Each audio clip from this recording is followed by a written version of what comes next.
Hi, good afternoon, everyone. Welcome to today's OGV Energy Live. And this afternoon's theme is the blue economy. My name's Neil Gordon. I'm the Chief Executive of Global Underwater Hub here based in West Hill, just outside Aberdeen. For those that don't know who GUH, Global Underwater Hub is, we're a trade and industry development body for the underwater sector. We have 300 plus members across the country. So welcome to a lot of our members, and those that perhaps aren't members and want to find out, please look us up. So OGV Live is a live interactive show that aims to deliver news and insights from the energy sector and brings to life the UK's leading energy industry publication, OGV Energy magazine. So this month, we're delighted to invite an array of guests from the world of subsea to discuss the blue economy and some of the key topics in this space within the sector. So this month, we're joined by an array of wonderful speakers. In two sessions we have this afternoon, 2 half-hour sessions. We'll be joined by Kevin MacDonald, Project Technical Manager at Ocean Installer. Kevin Murray, now that's going to be a challenge with two Kevins. Kevin Murray is the Managing Director of McCartney Underwater Technology Group, and Richard Knox, the Managing Director of Verloom. In the second session, we will have Graham Marshall, a Subsea Project Manager at Sonomatic. We'll also have Abin Thomas, Product Manager at DNV. And also we'll have Jason Brown, the CEO of Elementis. Now, Subsea Expo gets underway next week. I'm sure many of you know, and if you don't know, it starts on Tuesday the 18th and runs through until the Thursday, and that's being held at the P&J Live in Aberdeen. I see there's some people saying hello already coming in the chat box, so please, if you've got any messages, say hello. Yeah, welcome. I see Mr. Bloomfield there, good to see you. There's a few others. And if you're coming in from other parts of the world, please drop a note in there. And by the way, this is a discussion with our panelists that we have in today. I'll be obviously poking and prodding and trying to find out what they've got to talk about. But also use the chat box if you want to actually ask them a question, and I'll try and bring that into the discussion that we have. But Subsea Expo next week, we've got over 100 exhibiting companies with the latest developments in technology and innovation. And alongside that, there'll be a multi-stream conference program with over 80 speakers. So there's lots going on there. A really diverse agenda this year, and really reflects this year's theme, which is deep in transition. And deep obviously has the double meaning of deep underwater, but deep right in the middle of transition, which is sometimes or often where we are, it's understanding that transition, what it means. So it's really exploring what the need for energy production from both traditional and new renewable sources are, and how this impacts the subsea and underwater supply chain. It also echoes the journey the underwater industry is taking in the energy transition while growing in the blue economy. And the blue economy means so many different things, but anything to do with the oceans. So both traditional and new, we want to hear and find out what's going on. Sessions covered next week include decommissioning, floating offshore wind, wave and tidal, fishing and aquaculture, defence, women in industry, young professionals, but we've also got a lot of focus on these sector spotlight sessions where there are things such as ROVs and robotics, maintaining late life assets, subsea power control and umbilical systems. So plenty to come and see and hear. More information can be found at subseaexpo.com. On the first day, on the Tuesday, we've got our, in the evening, we have a reception, a drinks reception at P&J Live straight after the exhibition. It closes at 5:30, and it's a great way to start the evening before you head off into town. Which I'm sure many of you will be going to the OGV tap room. And that is happening straight after the event at P&J, where we have our drinks, and that starts at 7:30 p.m. until late. And that event is sponsored by Petrasco Energy Logistics. There were over 200 at that drinks reception last year.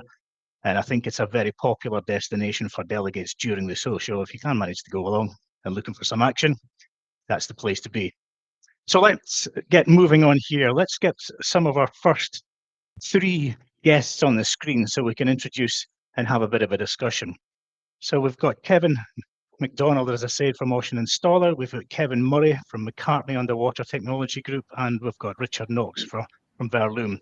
Now, I'm not going to go through them individually. I've got a half hour to have a chat with these gentlemen, and they're going to tell us a little bit about their organisation and some interesting things that they've been getting up to. So I know them reasonably well. I've known them for quite some time, but I think the audience really want to find out who they are. So I'm going to come to Kevin McDonald of Ocean Installer first. And Kevin, I know Ocean Installer is an organization, but I think for the audience, it'd be useful to know, what is Ocean Installer? What is an organization, and what does it particularly do? And maybe we'll touch on a couple of things you've been involved in. Yeah. So nice to meet you. Yeah, so Kevin McDonald. I'm the project technical manager at Ocean Installer. Our headquarters is based in Stavanger, but I'm based in our Aberdeen office here. And I suppose I had been discussing with Neil previously. One of the big projects that we took part in was the Baltic Connector repair scope. It's a key pipeline between Estonia and Finland, where it was a 20-inch concrete coated pipe that unfortunately was damaged and taken out of commission.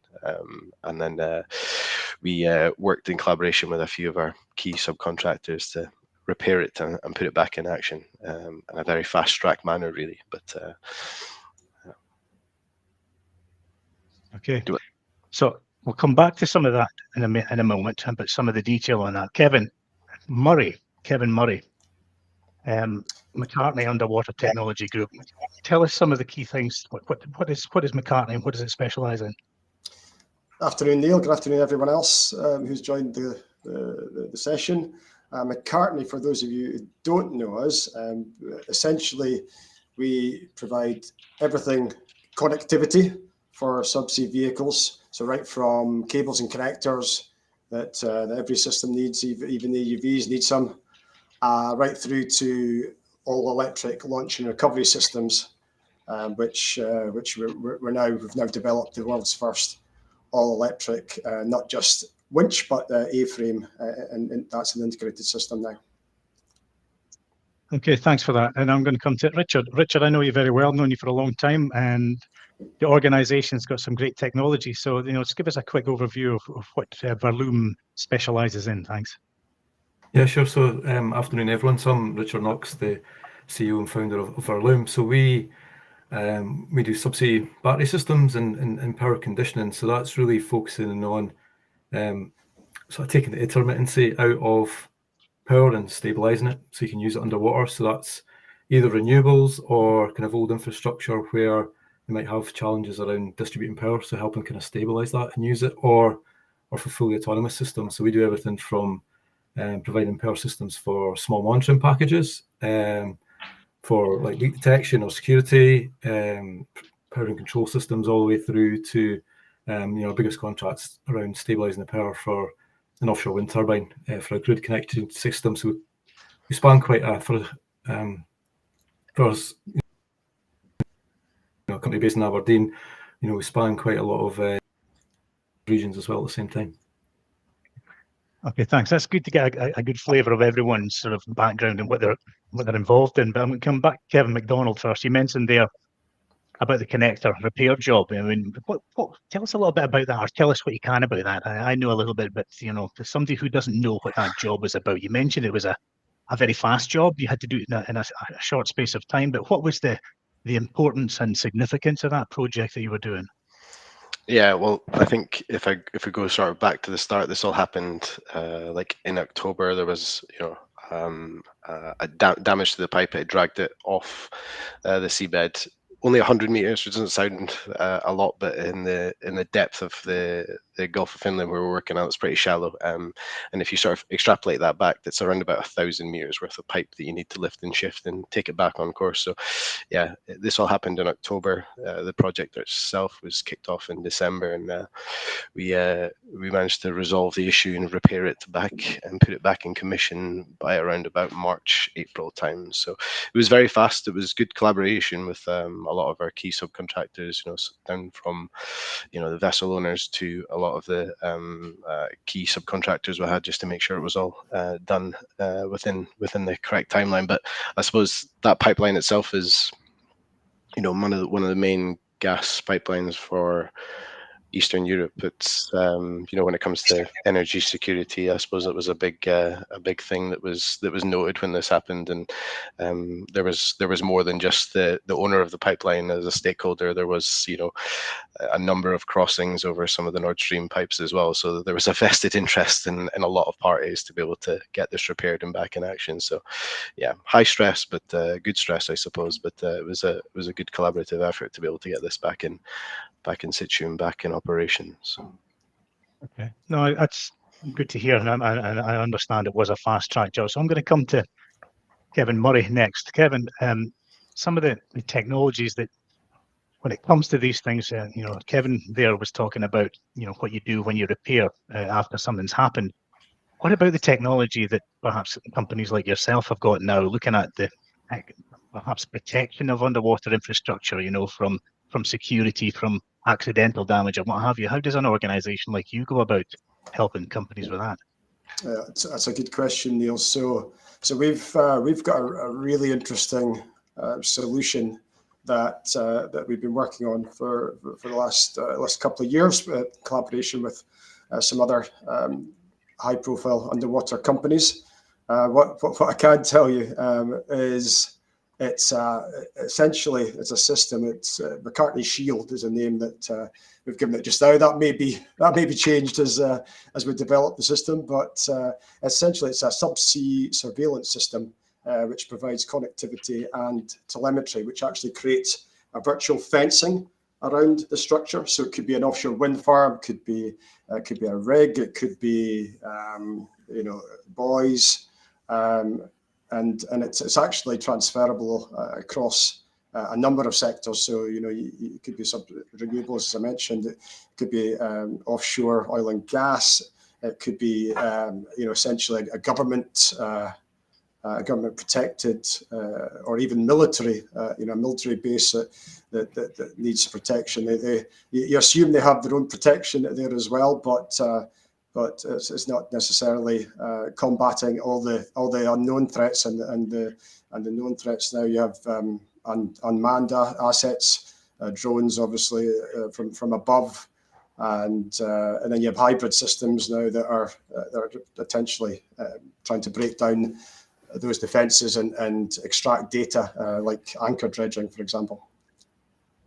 That's really interesting, because next week we do have a session on, you know, transferable technology from the sort of domestic commercial world into the defence, and that's a big topic. Is growing more and more and more. It's more of that infrastructure gets down across our seas, our oceans here, but also across the world. So interesting to see, because it is about protecting, and before it gets to that stage. And then, Richard, I'm going to come to you, because we've talked about, you know, how you can protect and then perhaps repair, but sometimes those kind of repairs happen in remote places, and sometimes it makes a real challenge. Now, part of your, I suppose, technology you've developed has been able to support these kind of remote challenges. And how does your technology fit into that, perhaps? Yeah, I guess there's a couple of sides to that. The first is, you know, the kind of traditional way of getting power to something in an electric cable, but it's actually quite remote. Then that's not always practical from a cost perspective. And the other side, you know, the more information that we're trying to get from under the water, the more data required. You know, we've providing effectively autonomous power systems. So it starts with a battery, which you know, the smallest ones we do are roughly the size of an electric car, lithium-based technology, and then you can kind of scale up from there.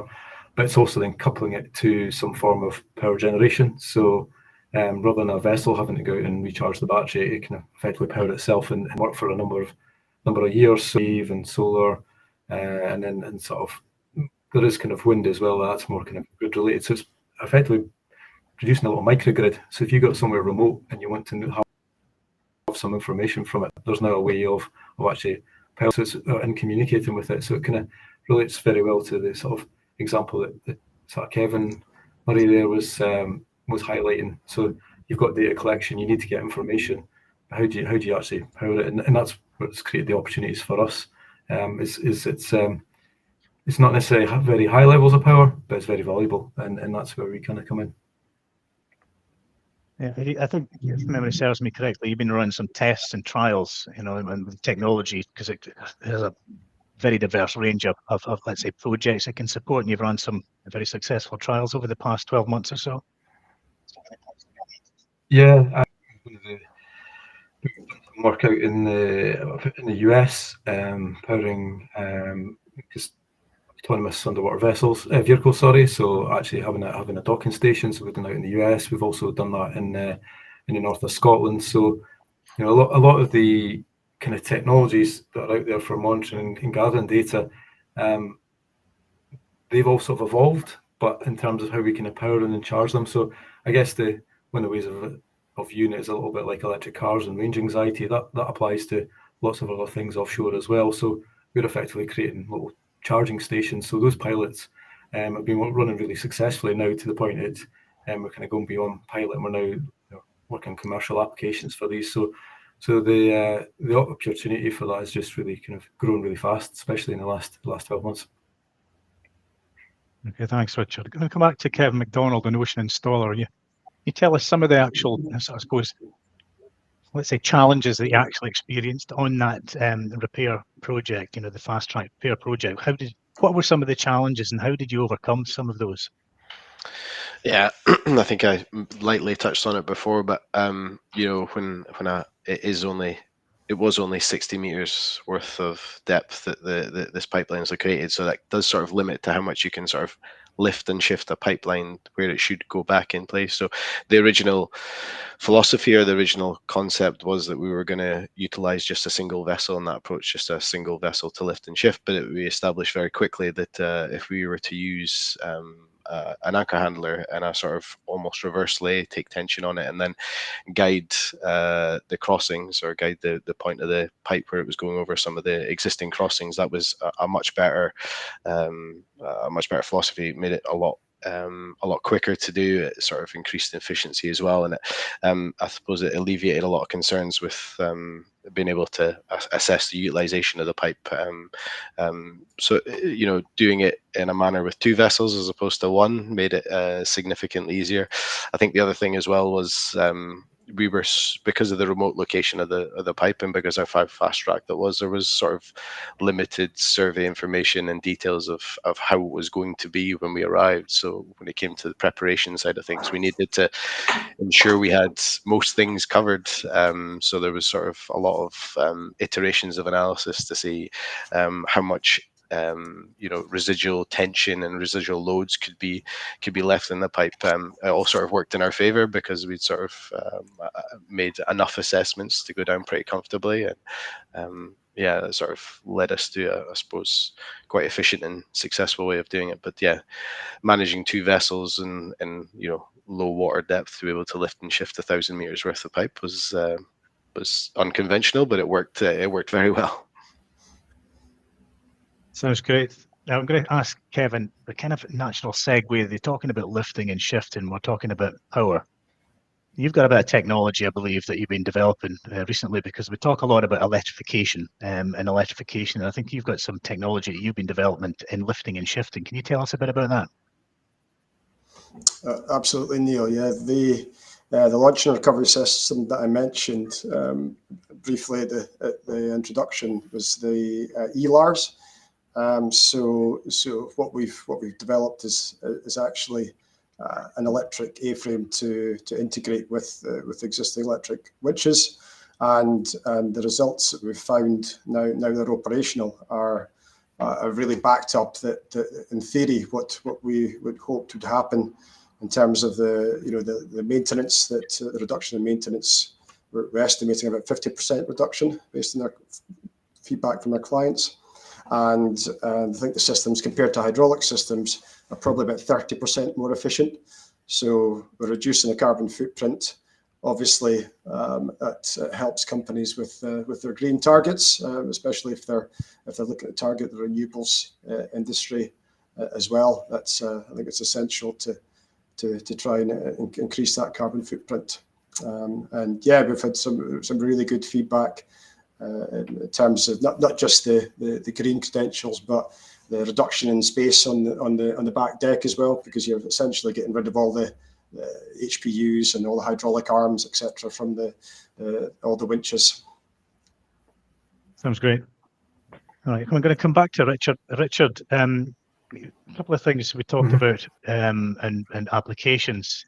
Energy transition is the words that come up a lot, and how we're fitting into that. And the technology you have is something certainly I think will be a very much of an interest in one of the sessions we're running. We're running a session next week with the NSTA, North Sea Transition Authority, on wells, and there's going to be some companies there looking at how do we reactivate some shut-in wells and various things. So we've got a whole host of operators and some of the companies, but that's a sort of technology you have. If you've got a shut-in well somewhere, and how could that actually improve that project getting back online? Yeah, no, because I think, well, one of the kind of most prominent failure modes, if the reason some of the wells will be shut in is that there's a lack of power to the control system. So they're all, wells are designed to be fail-safe shut in. So if you can't provide power, then the well will shut down. Now, the only way really of getting power out to a well in the past was the cable going back to a platform or the beach or wherever the original host asset was. So a lot of the work that we have done is actually providing that power, the same autonomous power that I mentioned before, directly into a control system. So we've done a number of pilots and trials, but we also have some systems now plugged directly into drill centers, connected into the umbilical to try and kind of effectively maintain the integrity of the power system. So there's effectively two ways that we can do it. We can completely substitute the power that would have come from the umbilical, or we can effectively act as a bit of a UPS. So take the strain out of the existing cable. So just in the same way as you've a hydraulic system would have hydraulic accumulation, we can effectively act as electric accumulation. So that really helps kind of dampen the stress on the cable. And that's a battery system there. And sometimes with some form, sometimes it's just a case of pulling it back to or dropping it back down there. But it's I guess tool for operators that are looking to try and keep the integrity of a well there and connected. That's not been done before, but it's now basically a commercially available solution. So yeah, just lost.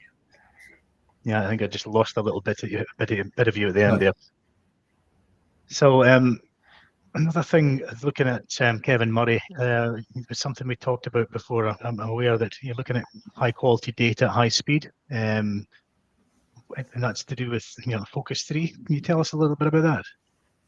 Yes, certainly. So yeah, we've found a lot of clients struggle sometimes, especially at speed and trying to collect data. They're under pressure to get that data back to the client within a limited time.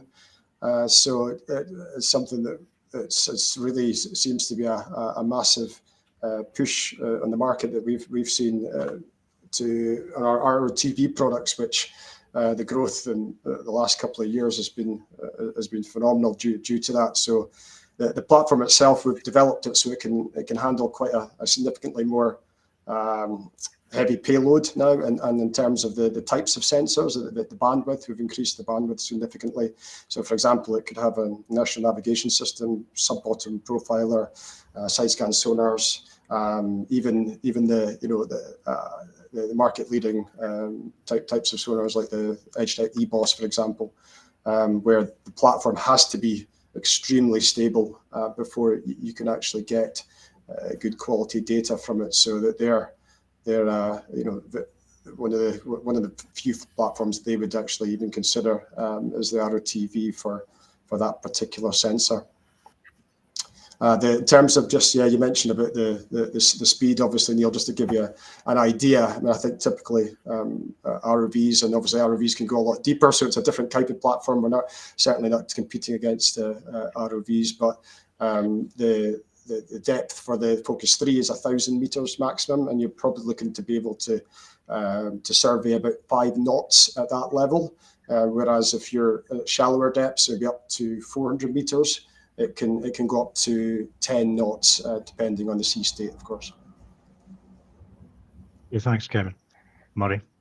Kevin McDonald, I want to sort of, we've got about 10 minutes or so, 9 minutes left, I think. But what I wanted to look at a little bit, I mean, we've understood sort of some of the technology boundaries. You're sort of pushing the boundaries in some of these areas and innovation in spaces. But I want to look at perhaps, what's happening in and around the world. Where you're seeing the markets. In the UK, there's a lot of talk and debate about energy transition, and we're going through a lot of challenge with government. Not very well. It depends how you look at it.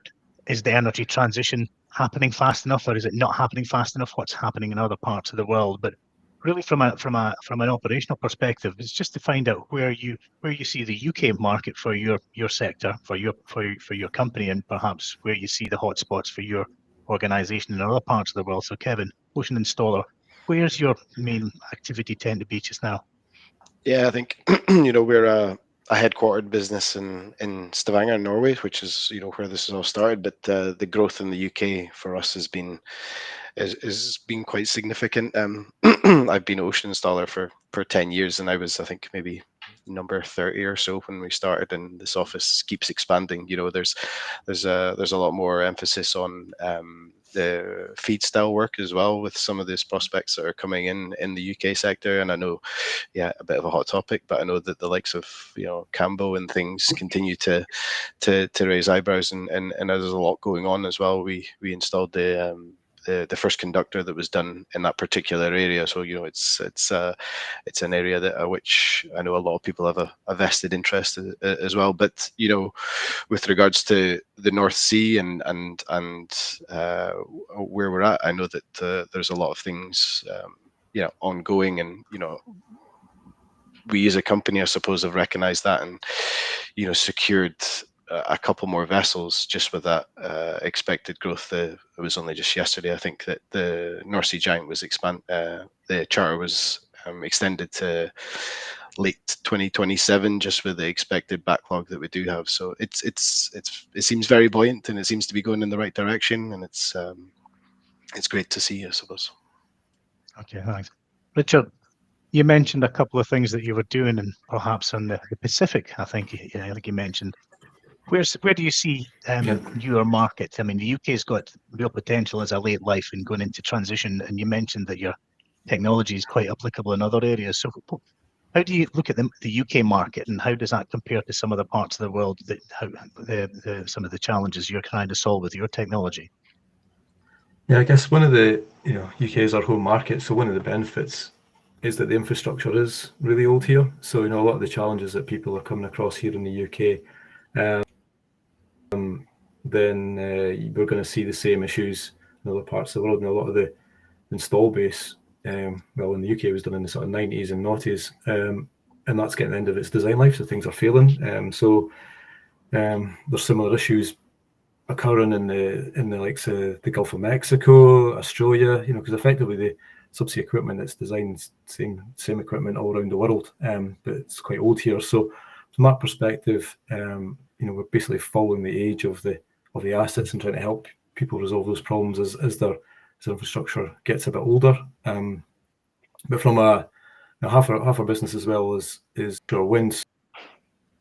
So we're working on a wind farm in the North Sea, but it's in the Dutch sector. So they have kind of reached a point where the percentage of renewables onto their grid is reaching at such a point it's affecting stability of the grid. So a lot of people may have seen in the press where you get articles around curtailment, and which is can produce power, but the grid can't accept it. So they've got similar issues in the Netherlands, but that issue is getting greater and greater. So the project that we're working on there is about helping store that energy such that when the grid can't accept the power, that it's not completely lost, it can deliver it. So at the moment, people have to, the contracts are set up such the wind farms are paid not to produce in certain times when there's too much wind. So that was in the UK, I think last year it was £1 billion, and it's estimated to be this year almost closer to 2 billion. So it's a big driver, which we're seeing again in the North Sea around that region. Hopefully we'll be able to address that in the UK quite shortly as well. But by being at the sort of forefront in this region, it gives us the opportunity to work in a number of other areas that effectively are just still all using the same equipment and systems, but by hitting the challenges first and seeing opportunities to fix them, then we can kind of replicate that. So yeah. It's interesting what you say. I remember we had a chat a while ago, and you talked about curtailment and power, and you think electricity is electricity once it's generated.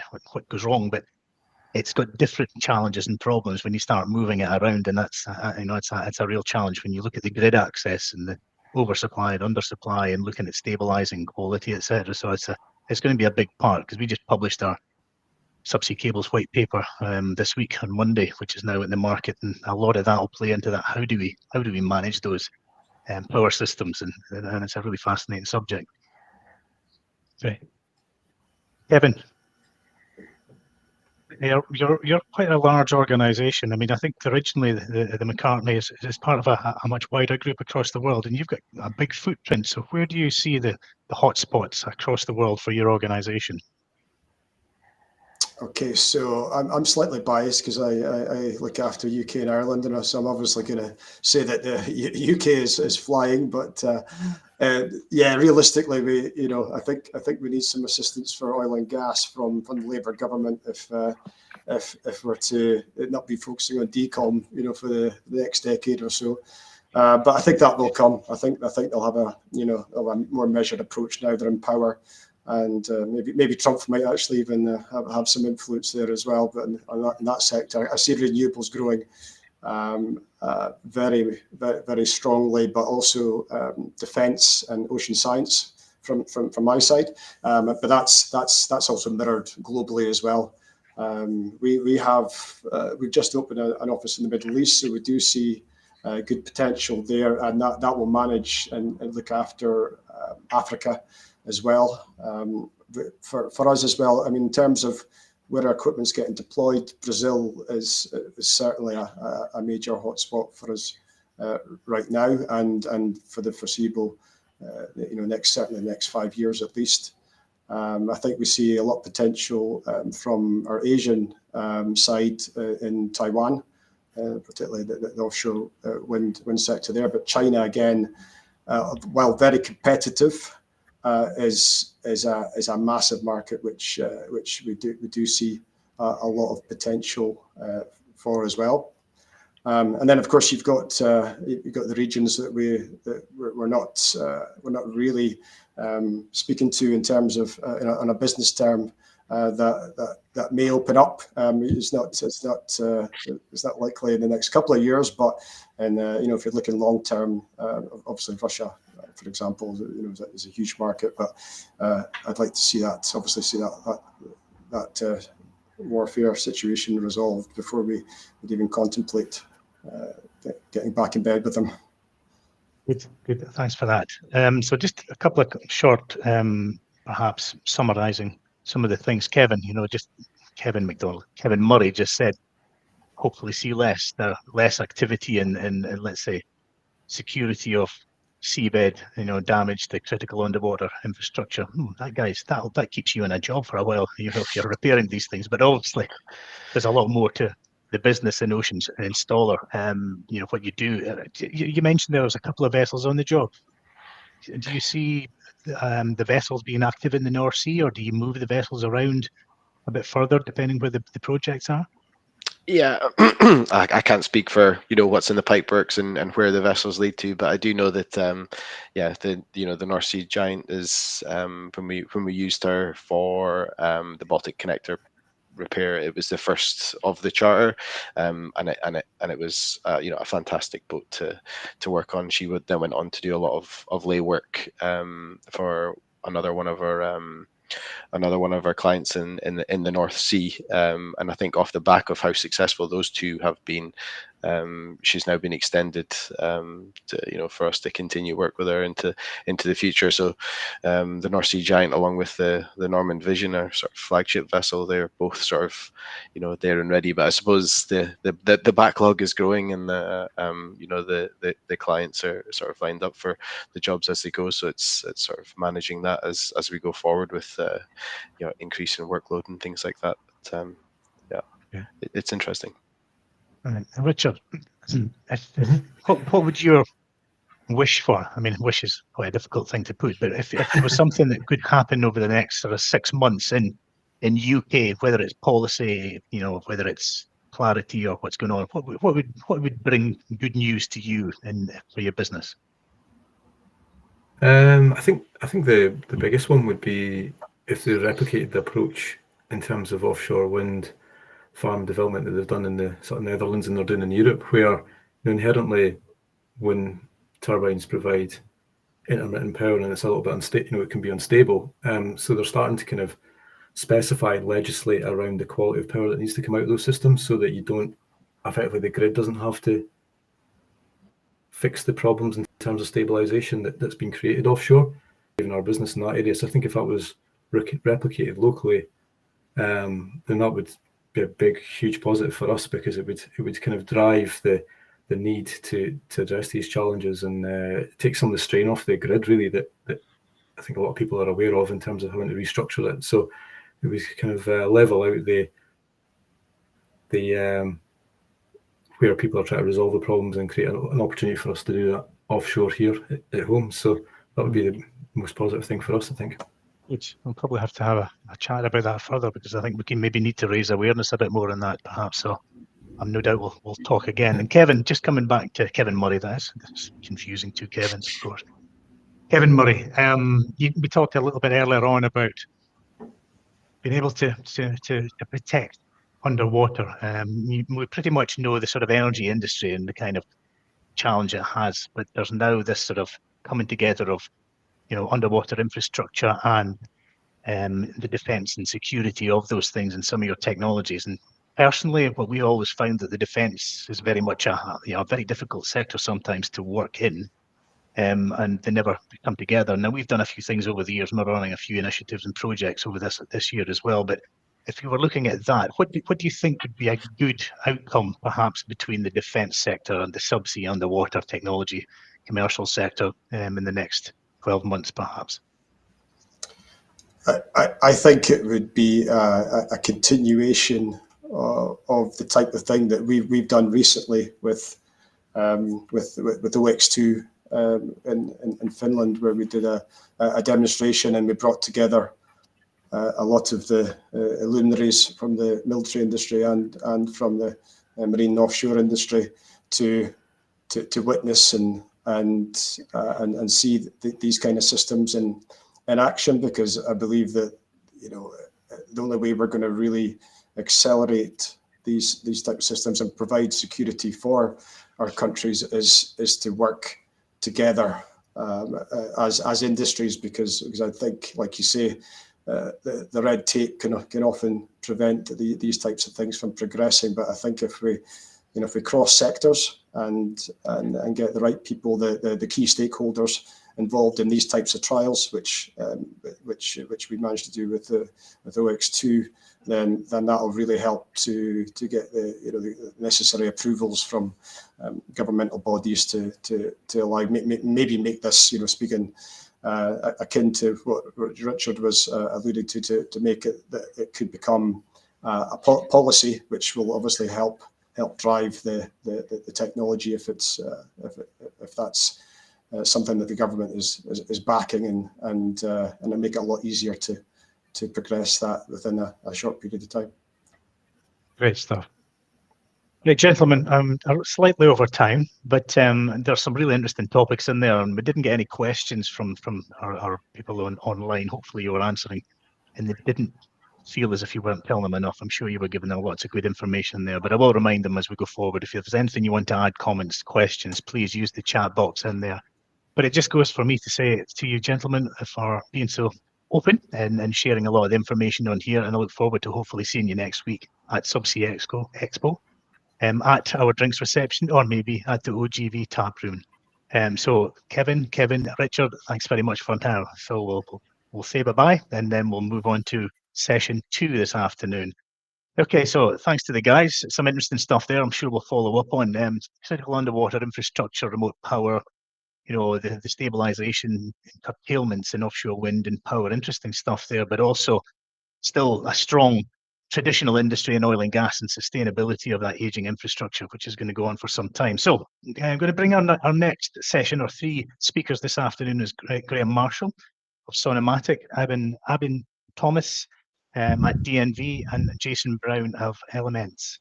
Now, if I get any pronunciations wrong or what have you, because just tell me off. I'm not totally well versed with everything here. But gentlemen, good to see you, and welcome to the second session. I'm sure you were listening to the first part, but I'm just going to sort of give a quick opportunity for each of you there to sort of say who you are, the company, and what sort of areas of focus. What's your sort of unique selling point as an organisation? So I'm going to start with Graham Marshall, because you're at the top right on the screen. So Graham, can you tell us a bit about Sonomatic and what your area of specialism is? Good afternoon, everyone. Yeah, thanks, Neil. So my name's Graham Marshall. I'm the Subsea Project Manager for Sonomatic, based in Aberdeen at DICE, at our office there. I've been Subsea Project Manager. My region that I look after is UK, Europe, Norway, and West Africa. Been with the company for over 12 years now, and the company itself, Sonomatic, for those that don't know anything about us, we're an integrity and inspection company. It's not just an inspection company, it's about adding value to the data we collect. Historically, an advanced inspection company, but more recently covering some integrity contracts and incumbent inspectors on assets in the UK for major clients. Head office is based in Warrington, down near Manchester. We used to be part of the UK Atomic Energy Authority and branched out from that industry into the oil and gas, bringing advanced bespoke technologies for inspection capabilities. A key area for us in this industry that we're in just now, and the late life assets that we see a lot, is trying to extend the life and the capacity for the clients to continue to justify working some of their assets offshore and onshore. Thanks, Graham. Jason, I'm going to come to you and tell us a little bit about you and your organisation, please. Yeah, thanks, Neil. And my thanks as well to everybody joining us today. So I'm Jason Brown. I'm CEO of Elements. And we're an industrial software company focused on subsea integrity and inspection management. Quite a global reach, but we are firmly based in Aberdeen. Good. Thanks very much. And Abin, we haven't talked before. Is it Abin or is it Abin? I'm not sure how to pronounce it. Yeah, yeah, it is called both. So you can call me both Abin or Abin. Right. Yeah. Okay. So I know DNV, but I'd be curious to know a little bit more about where you sit within the organisation. So we've got a lot of people on the call. So let's hear a little bit about what you do within DNV. Yeah. Hello everyone. My name is Ebin Thomas. I'm coming from DNV Digital Solutions, a part of DNV Group, and particularly under the digital solution, we have software wing, which is actually looking particularly around renewables and ocean structures.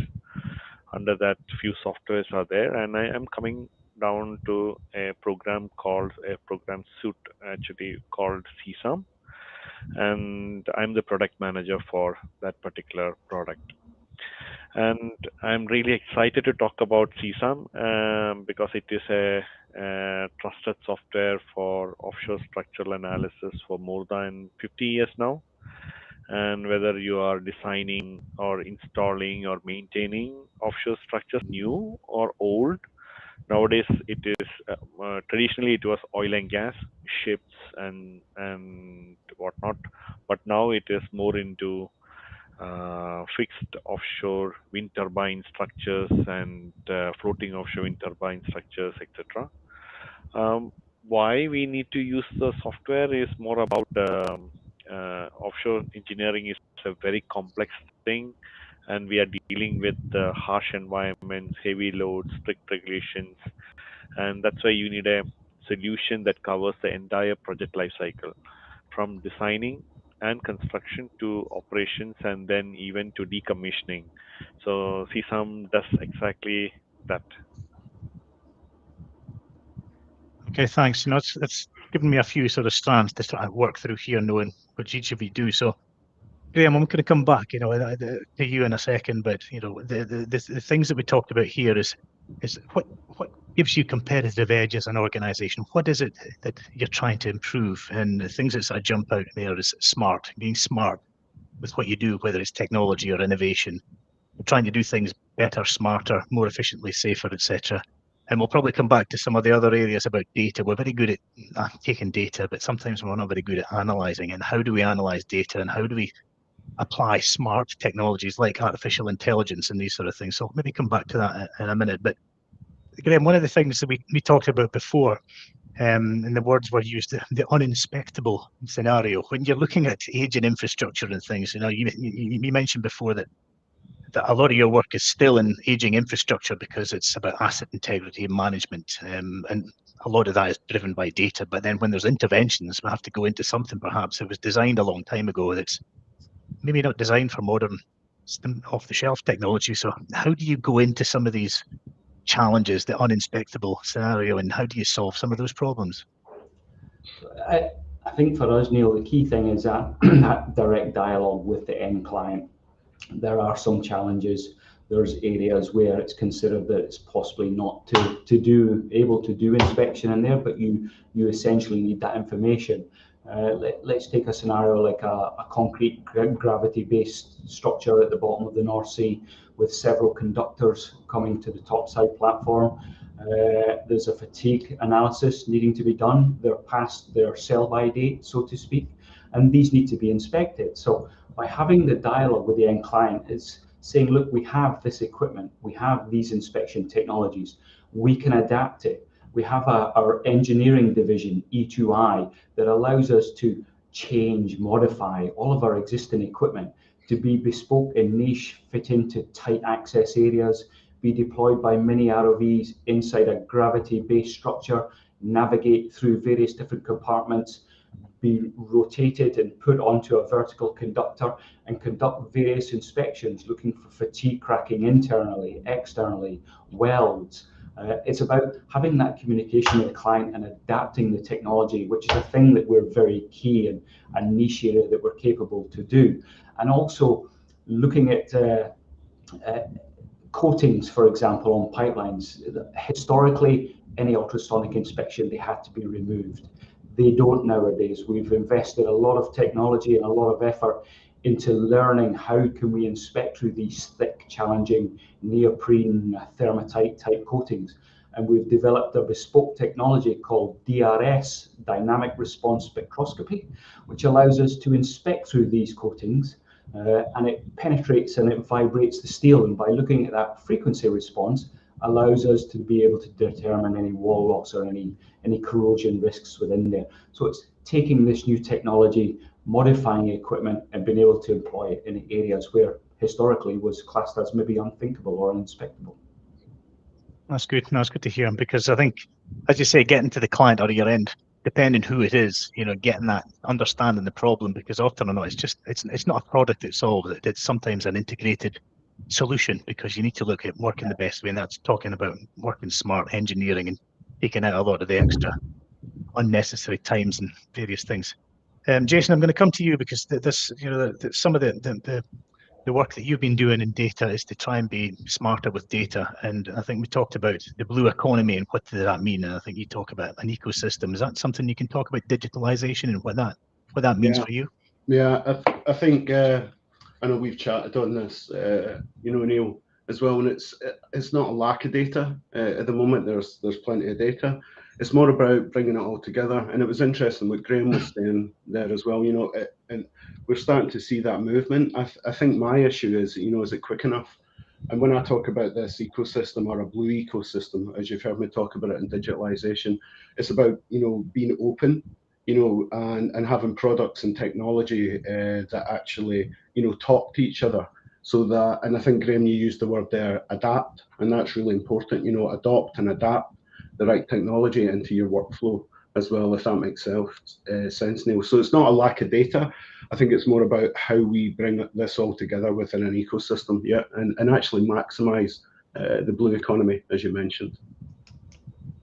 Okay, and we'll probably get into the gathering of data and the smart use of data, and that probably leads on to me coming back to Albin.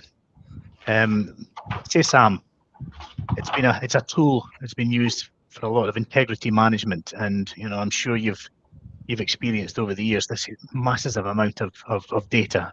Get a lot of data, but actually it's not so much the data good, let's say, that telling us that everything's okay. It's when you get the anomalies in there, and then what does it tell you? And I suppose, what kind of technologies or what kind of smart uses of that integrity type systems, how do you use that data to analyze and actually start creating solutions to some of the issues that might come out? Yeah, when it comes down to data, I like to align with Graham and Jason. It's not the matter of data itself. It's a matter of sharing the data. Yeah, the data is actually owned. For example, if you look at the oil and gas companies or traditional energy sector companies, they're not ready to share the data itself. So basically, it is a locked. The data is locked inside their firewall, and even if we have the best system in the world to actually to give the value to them, that data is sitting fragmented in different areas where the value cannot be extracted out. So the first and foremost thing that we need to look into is how we can share this data, and how we can, without manipulating, how we can make use of this data. That is what we need to develop. As far as CSAM is concerned, we have developed the cloud systems for accumulating this data in their client, or in the customer site itself. So what we have done is that this data can be stored inside our system, but within the regulations allowed by the, for example, GDPR and so on. So within that regulations, we stand, and without exploring much into the customer data itself. But I think it should be more shareable. If that is the case, then we can take a lot of value out of it.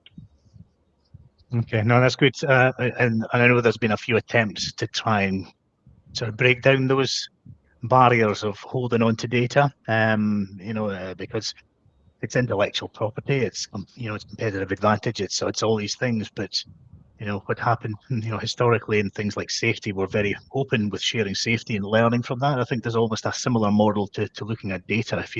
If you apply sharing of data that's non-commercial, non-competitive in an area, then the trust that can be built, then that could be really advantageous. And I know, Jason, you've been looking at something like this. We talk about things like sandbox type environments, and and how would that benefit industry in your world? Yeah, it's interesting. There's a common theme coming through here as well, and I think you make a good point, Neil, that and Abin, they kind of hold on to this data as well. But there is a place for anonymizing this data, creating sandbox environments where innovators and startups, particularly with AI, we have 20, 30, 40 years of integrity data. Abin, you have a world-wide tool like CSAM, and all the structural data as well. So imagine that you could give this data to startups, they could train the models, etc. So from our point of view, Neil, we're going to try and go a different way and just start small, and see if we can get our customers to work in a sandbox environment and almost do an accelerator for companies who have, good ideas based on this philosophy, of openness and sharing as well. Because I think it was you, Neil, that said previously, it is a new currency. We need to invest in data before we do anything else with it. It needs to be trusted. It needs to be reusable. But I think it's worth having another go on these initiatives and trying, anonymized data can be done, but good reusable data is where the innovation is going to come at pace. And I think if we're going to transform, we need to lay that foundation. Yeah, Neil, if I can just jump in. Please, Graham, quickly, Neil. Just on that, we're all talking about data. As technology develops, we get larger data. Data is massive now, the amounts of information we collect. For instance, last year we won the Craig Black Innovation Award for our ICOT inspection tool, which we've done some trials on 3 tanks on FPSOs for some clients as part of the development of this tool. In those 3 tanks, we collected 120 million thickness readings.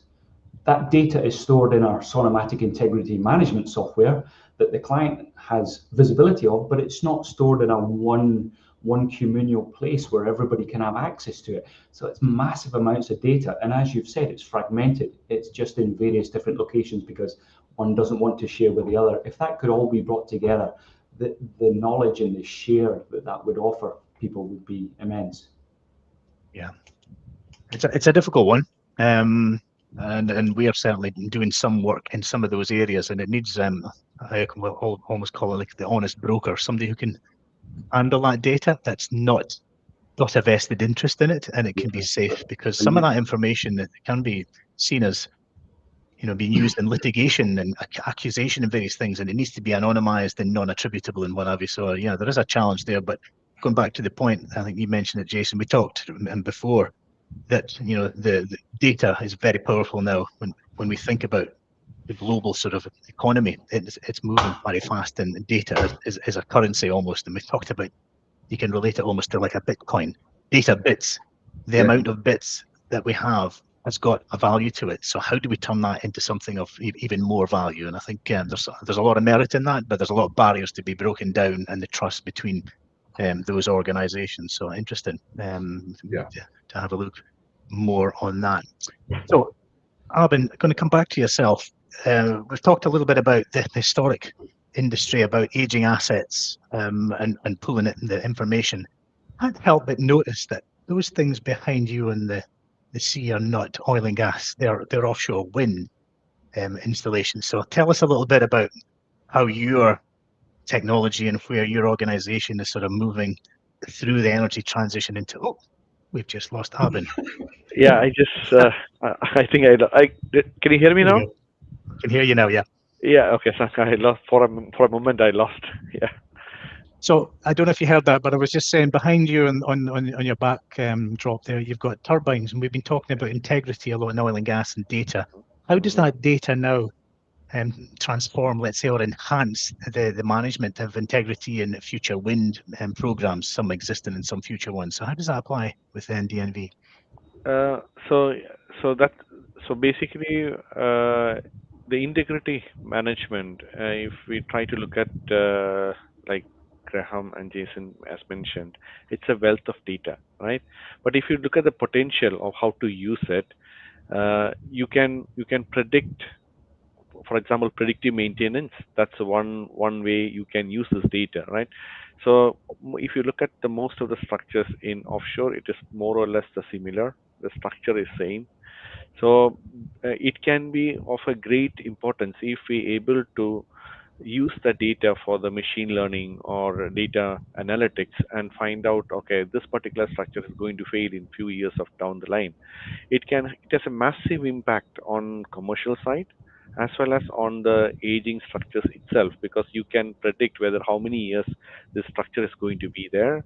You can reduce the cost associated with the inspection management. For example, you can find out the frequency of your inspections. You can also find how much thickness is on the material is required for it. So if you look at the value of the data and the value that can be extracted out of this data, it's immense. So in the integrity management world, this data need to be used in good terms. But earlier, what we have mentioned, there is no common platform. So non-availability of this common platform is a big shortcoming for not using this data as well. So currently, inside CSAM, we are storing the data. Early, we have moved from, for example, desktop applications to cloud application, but still we are restricted in not using the data from the previous collaborations with the operators and industries because of the regulations at present there. So it's not being used. I could call it like that. Okay. I was listening to, which I don't normally do, I switched over to Radio 4 this morning on the way in the car, and they were talking about AI and the power it's going to change. And they're talking about being the big revolution, the greatest sort of thing of industrial change since the invention of electricity, because it's going to transform the way we work and what we do, and it's all around us. It's used all the time. We've just become accustomed to it. And things like our smartphones and how it predicts things and picks up information. But actually, it's getting a lot smarter than that, depending if you do use it. But when it comes to data, and Jason, I think this is an area that you're talking about. I think it's AI accelerator, where you look at using artificial intelligence to be really quite smart, and you can actually do things a lot quicker. So how do you apply that kind of intelligence, let's say, into your operations and your systems? Yeah. So let's assume that everybody's invested in their data, or we can't move on. I think we said that. If you've not got good data and you can't trust it, you can't move on. But if we focus on things like asset integrity, for example, and just to add some flavour to what Abin was saying, that this experience and that historical data as well, making that open and then being able to train your AI models on it, you're going to do things quicker, or you're going to accelerate. Our engineers, for example, they're going to recognise patterns in anomaly recognition. Yeah, there's a lot of automation and remote happening with ROVs, for example, whether that beneath the waves for the structures or that's in pipelines.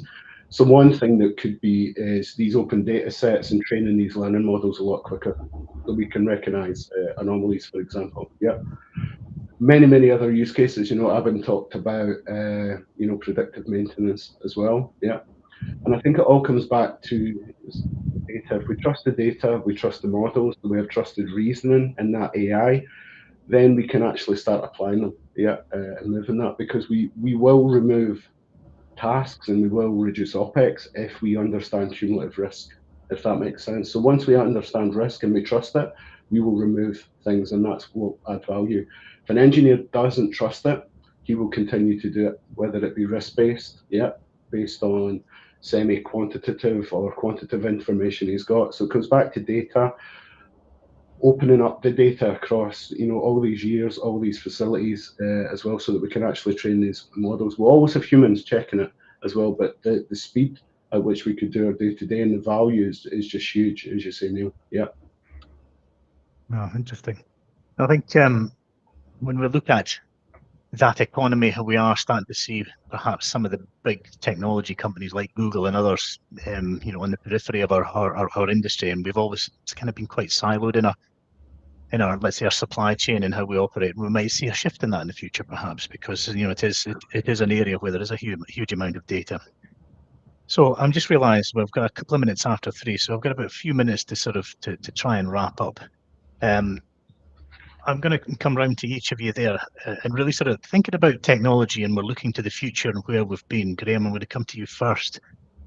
As in your space and what's relevant to you and your organisation, and where do you think, what would you like to see, in the I used it in the last one as well. What would you like to see the next 6 or 12 months? What would you really like to see happening in industry, or just in general across the world, which would actually make a difference to your business? What are the big things you would like to see that would improve and change?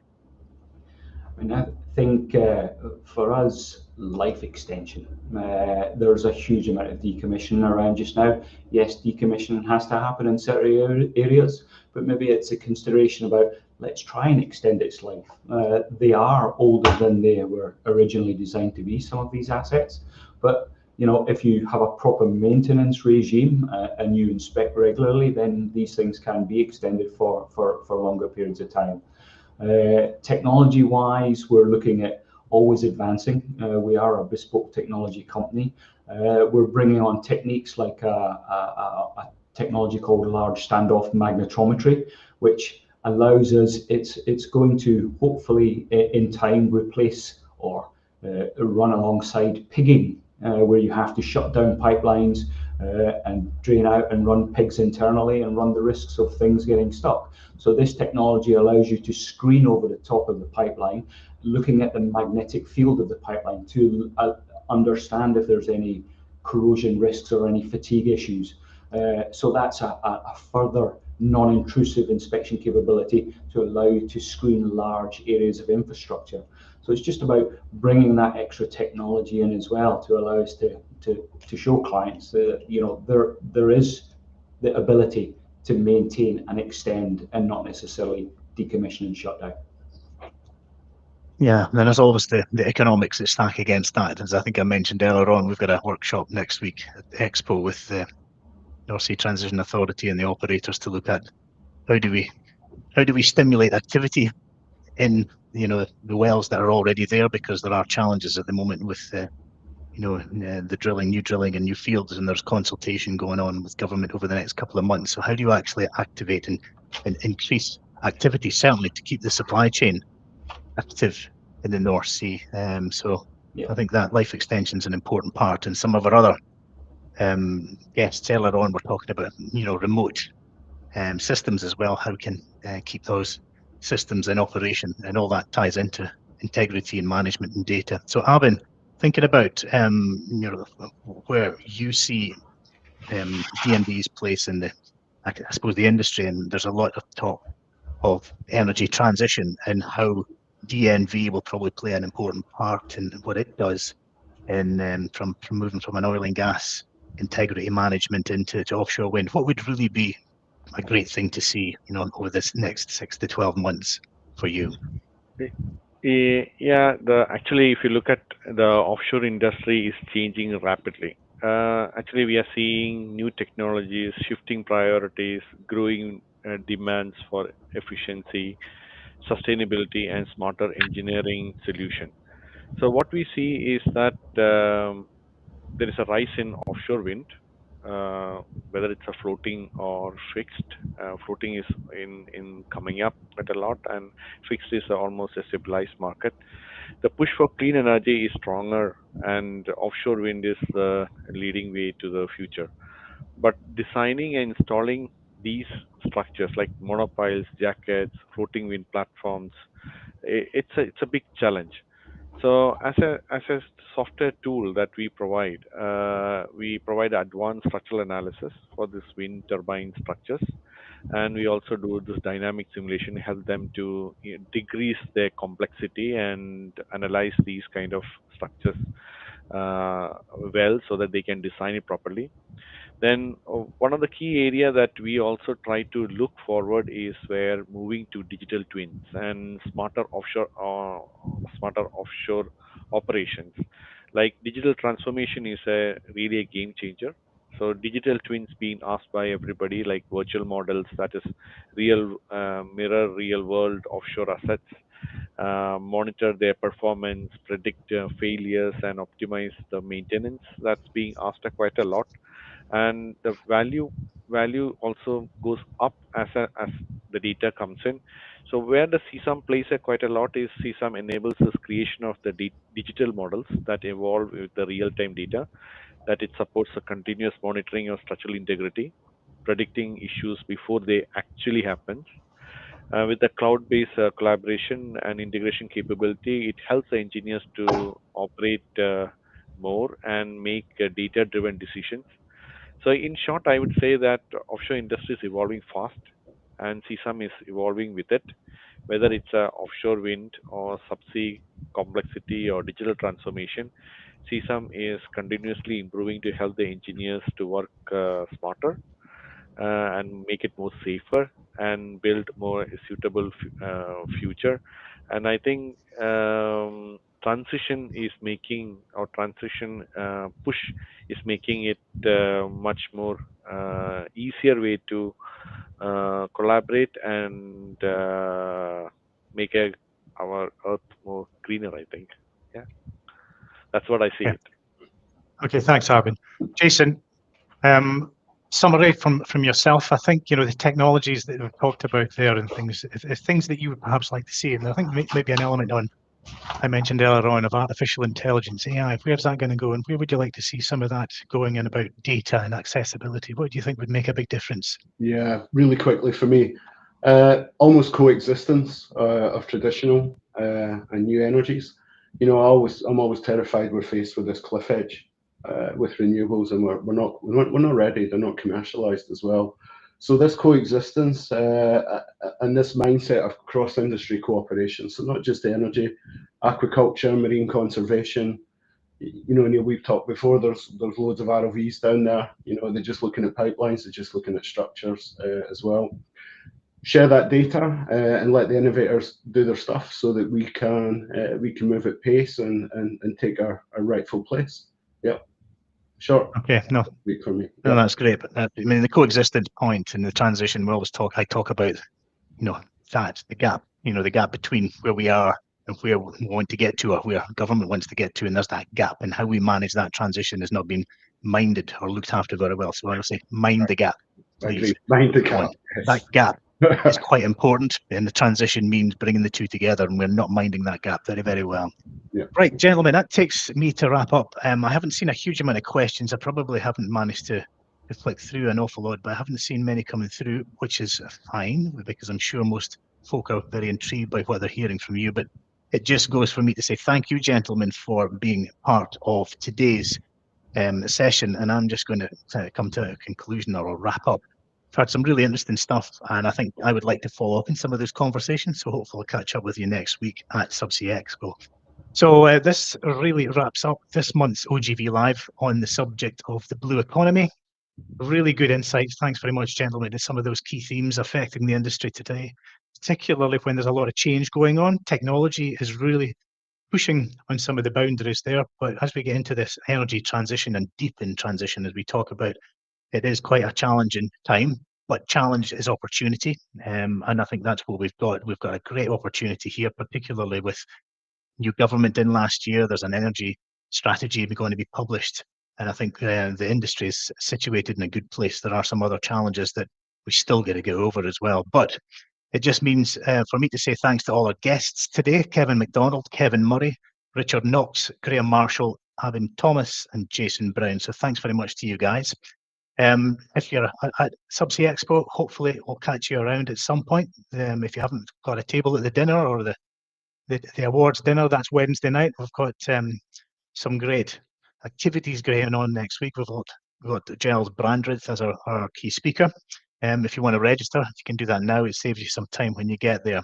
So look forward to the next session. The next session next month will be discussing skills and training in OGV Live, and that's on Thursday, March the 20th. And thanks for everyone joining in. I believe there were some further afield people from Brazil and other parts today joining us. So thanks again, and we'll see you next time. Bye-bye for now.